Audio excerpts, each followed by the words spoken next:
নমস্কার। আজকের আলোচনা যেখানে সূর্য ওঠেও না, অস্তও যায় না, এমন একটি জায়গা রয়েছে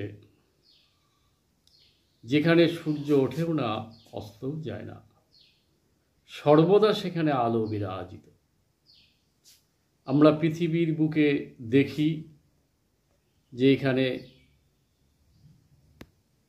সারা রাত কাটার পর সূর্য ওঠে, সারাদিন সূর্যের আলো থাকে, আবার সন্ধ্যায় হলে বা সন্ধ্যায় যখন নেমে আসে তখন সূর্যের আলো অস্তমিত হয় বা কোথায় হারিয়ে যায়, আবার রাত নেমে আসে। এই আলো অন্ধকারের যুগ, এই আলো অন্ধকারের পৃথিবী, এই আলো অন্ধকারের জায়গা হলো এই পৃথিবী। এটা আমরা প্রত্যেকে জন্ম থেকে শুরু করে আমৃত্যু পর্যন্ত এই দেখে আসছি বা দেখে থাকি, এবং যুগ যুগ ধরে মানুষ এই দেখে আসছে। কিন্তু এমন একটি জায়গা রয়েছে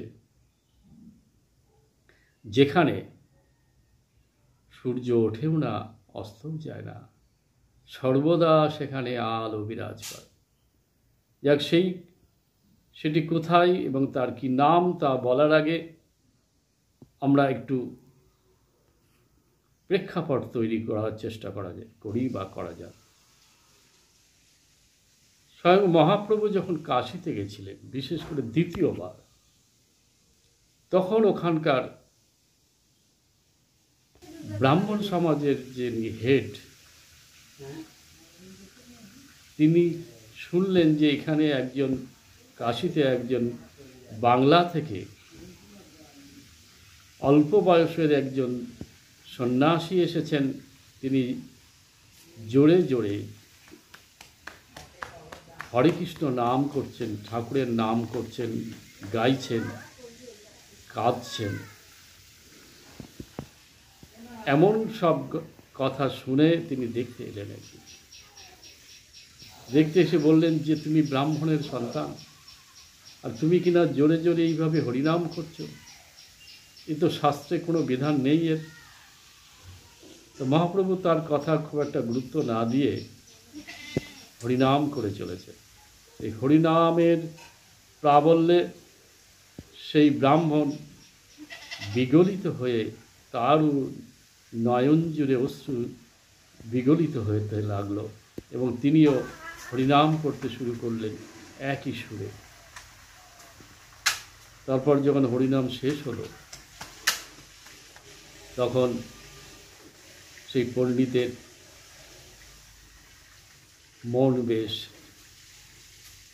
নরম হয়ে উঠেছে, কোমল হয়ে উঠেছে। এবং তখন তিনি মহাপ্রভুকে বললেন, আমার বাড়িতে একদিন নিমন্ত্রণ গ্রহণ করুন। তো মহাপ্রভু যখন দুপুরে গেছেন, দুপুরের ভোজনের সময় ভোজন করতে দিয়েছেন, তখন উনি ভোজন দেওয়ার সঙ্গে সঙ্গে তা খেতে শুরু করেছেন। তখন সেই পণ্ডিত বলছে, আচ্ছা তুমি না ব্রাহ্মণ, তুমি পঞ্চগব্য করলে না? তখন মহাপ্রভু বললেন, দেখো, তোমার তো অনেকে আছে, আমার তো কেউ নেই, আমি কাকে দেব? যাক, ওই পণ্ডিত একটু চমকে গেলেন। তারপর সন্ধেবেলা যখন সন্ধ্যা আহ্নিক করে সবাই, পণ্ডিতরা, ব্রাহ্মণেরা, অনেকে দীক্ষিত ব্যক্তিরা, সেই সময় সেই পণ্ডিত দেখছে যে মহাপ্রভু কোনো সন্ধ্যা করছেন না। এই দেখে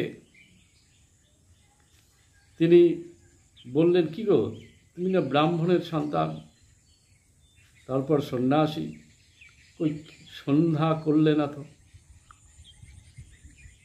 তখন মহাপ্রভু বললেন, দেখো, আমার রাজ্যে সূর্য ওঠেও না, অস্তও যায় না। তা আমি কখন সন্ধ্যা করব? আমার রাজ্যে তো সন্ধ্যাই নেই, প্রভাতও নেই। তখন সেই পণ্ডিত আরও চমকে গেছিলেন এবং যা হোক পরে পরে বুঝতে পেরেছিলেন যে তিনি কে এবং তার এই কথার অর্থ কী। তাহলে মহাপ্রভুর কথায় জানা গেল যে ওনার অবস্থান এমন একটি জায়গা যেখানে কখনো সূর্য ওঠেও না, অস্তও যায় না, সর্বদা উঠেই থাকেন এবং আলো বিকিরণ করে। এমন একটি জায়গা যেখানে সর্বদা আলোকিত, সর্বদাই আলো রয়েছে, সন্ধ্যাও হয় না, সকালও হয় না।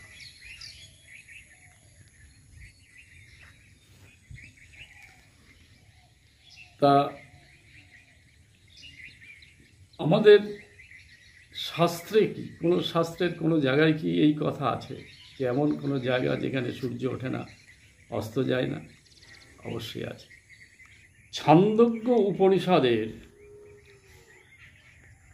3য় অধ্যায়ের 11তম খণ্ডে এই সুন্দর কথাটি বলা রয়েছে।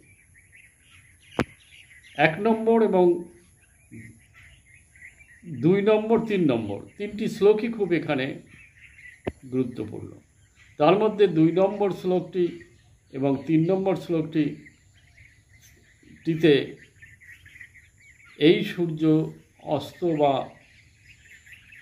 উদয়ের কথা বলা হয়েছে। সেখানে কি বলা হচ্ছে? ন বৈ তত্র না নিম্লোচো নদী আয় কদাচন দেবাস্তে নাহং সত্যেন মা বীরাধীশি ব্রহ্মণা। অর্থাৎ সেই ব্রহ্মলোকে উদয়স্তময় নাই, যেখানে সূর্য কখনো অস্তমিত বা কখনো উদিত হয় না। কি বললেন? যে সেই ব্রহ্মলোকে, অর্থাৎ যে 14 ভুবনের কথা শাস্ত্রে বলা হয়, তার মধ্যে ব্রহ্মলোক বা সত্যলোক হচ্ছে সবার উপরকার স্তর। সেই ব্রহ্মলোকে বা সত্যলোকে এই উপনিষদের বলা হয়েছে যে সেখানে সূর্য ওঠেও না, অস্তও যায় না, সর্বদা আলো বিরাজ করে। 3 নম্বর শ্লোকটি এই প্রসঙ্গে আরও বিশেষ গুরুত্বপূর্ণ। কি বলছে সেখানে? না বা अस्मा उदेति न निम्लोचोति सकृद दीवा হৈবস্মৈ ভবতি এতমেবং ব্রহ্মোপনিষদং বেদ। অর্থাৎ কি বলছে? যে ব্রহ্মবিদ, তার ক্ষেত্রেও সূর্য ওঠেও না, অস্তও যায় না। খুব সুন্দর কিন্তু দুটো শ্লোক, খুব সুন্দর দুটি বাক্য, বাণী বা যাই বলা যায়। তাহলে এমন একটি স্থান রয়েছে যেখানে সূর্য ওঠেও না, অস্তও যায় না। সেটি কোথায় বা সেটি কী রকম? আমরা যে সূর্য দেখি সে তো উদয় অস্ত আছে তার। তাহলে এখানে কোন সূর্য আছে যে যার উদয় অস্ত নেই? হ্যাঁ, অবশ্যই এই সূর্যের কথা আমাদের জানা দরকার। এই যে ব্রহ্মবিদ, দ্বিতীয়টিতে বলা হলো যে ব্রহ্মবিদ, তার ক্ষেত্রে উদয় অস্ত হয় না সূর্য। কেন? আমাদের কাছে, জীবের কাছে অন্ধকার কি? অজ্ঞানতা। কি অজ্ঞানতা? সত্য সম্বন্ধে অজ্ঞানতা। সত্য কি জীব জানে না, তাই তো অন্ধকার। যা জানা নেই তাই তো অন্ধকার। একটা শিশু যখন খুব ছোটবেলা থেকে অ আ ক খ 1 2 3 4, তারপরে যোগ অঙ্ক, তারপরে বিয়োগ অঙ্ক, গুণ অঙ্ক, ভাগ অঙ্ক, এইভাবে শিখতে শিখতে এগিয়ে চলে তার শিক্ষা ব্যবস্থা। তখন একটু একটু করে শিক্ষার আলো তার মধ্যে জ্বলতে থাকে। তখন একটা লেখা পড়ে সে পড়তে পারে, কেননা সেই আলো তার মধ্যে জ্বলে ওঠে। কিন্তু যে অ ক খ ব্যাকরণ এইসব শেখেনি, সে কিন্তু ওই যে কোনো একটি লাইন তার সামনে দিলে সে কিন্তু পড়তে পারবে না, কেননা সে অন্ধকার দেখবে, তার কাছে সেই লাইনটি অন্ধকারে রয়েছে। তাই অনেকে বলে, অনেক যারা পড়াশোনা করতে সুযোগ পায়নি তারা বলে যে আমাদের চোখ থাকতেও আমরা অন্ধ, কেন সে পড়াশোনা করতে পারে না, তাই অনেক কিছু জানতেও পারে না। এই জানতে জানতে যখন সে কলেজ পাস করে, ইউনিভার্সিটি পাস করে, তারপর চাকরি করে, বিবাহ করে, তখন যে জ্ঞান সে অর্জন করে সেই জ্ঞান দিয়ে সংসার জীবন অতিবাহিত করার রাস্তাকে সে দেখতে পায় সেই আলো দিয়ে। কিন্তু তার সামনেও সর্বক্ষেত্রে আলো তখনও জ্বলেনি, অর্থাৎ সে মায়ার অন্ধকারে রয়েছে, অজ্ঞানতার অন্ধকারে রয়েছে। অজ্ঞানতা কি? এখানে অজ্ঞানতা হলো সত্য সম্বন্ধে, ঈশ্বর সম্বন্ধে অজ্ঞানতা, এটাই অন্ধকার। মায়ার কবলে পড়ে থাকে, অর্থাৎ সে বিবাহ করে, সন্তান হয়, তাদের প্রতিপালন করে, এইভাবে ধীরে ধীরে গভীর অন্ধকারে প্রবেশ করে যায়। এবং তার পরিণতি কী হয়? কখনো ভালো থাকে, কখনো জ্বালা যন্ত্রণা ভোগ করতে হয়। কেননা সে যে কর্ম করে ফেলে বা কর্ম করে, বা কোনটা করা উচিত কোনটা করা উচিত নয় সে বুঝতে পারে না, দেখতে পারে না, কেননা সেই সত্যের আলো তার সামনে জ্বলেনি।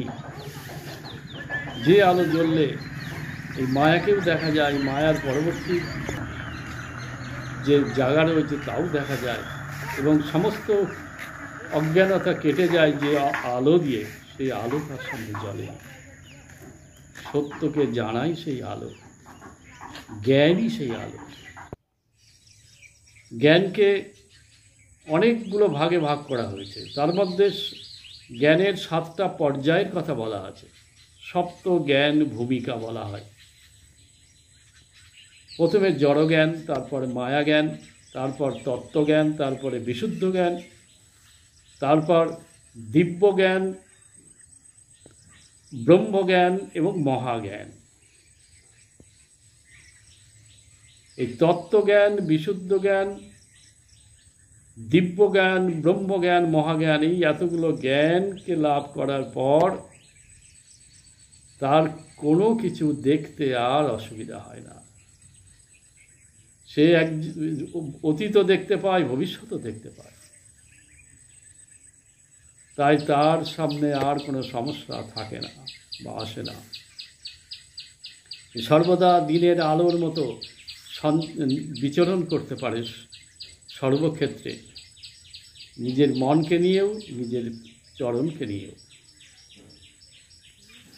আর যেখানে সেই মহাজ্ঞান, যে অবস্থায় গেলে সেই মহাজ্ঞান লাভ করা যায়, সেই হচ্ছে ব্রহ্মজ্ঞান, ব্রহ্মলোক, সত্যলোক, বৈকুণ্ঠ লোক।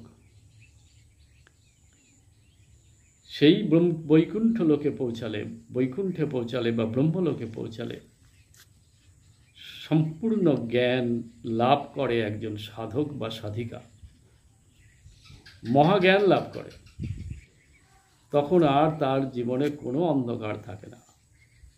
তাই যেখানে গেলে, যেখানে সর্বদা আলোর জ্বলছে, মহাজ্ঞানের আলো, সত্যের আলো, ব্রহ্মের জ্যোতি বা ব্রহ্মের আলো বিচ্ছুরিত হচ্ছে, সেখানে কোনো অন্ধকার থাকতে পারে না, অর্থাৎ কোনো অজ্ঞানতা থাকতে পারে না, সেখানে কোনো মায়ার প্রভাব বা মায়া থাকতে পারে না। তাই তো সর্বদা আলো, সেখানে সর্বদা আলোকিত সেই জায়গা। আর সেই ব্রহ্মলোকে যারা পৌঁছায় বা মহাজ্ঞান লাভ করে, তাদের জীবনেও তার কাছেও কখনো সূর্য অস্তও যায় না, আলো যায় না, ওঠে মানে ওঠেও না। এমনই একটি জায়গা, সেই জায়গায় আমাদের সকলের পৌঁছানো দরকার। যাক, আজকের মতো আলোচনা এখানে শেষ হলো। নমস্কার, সকলে আনন্দে থেকো।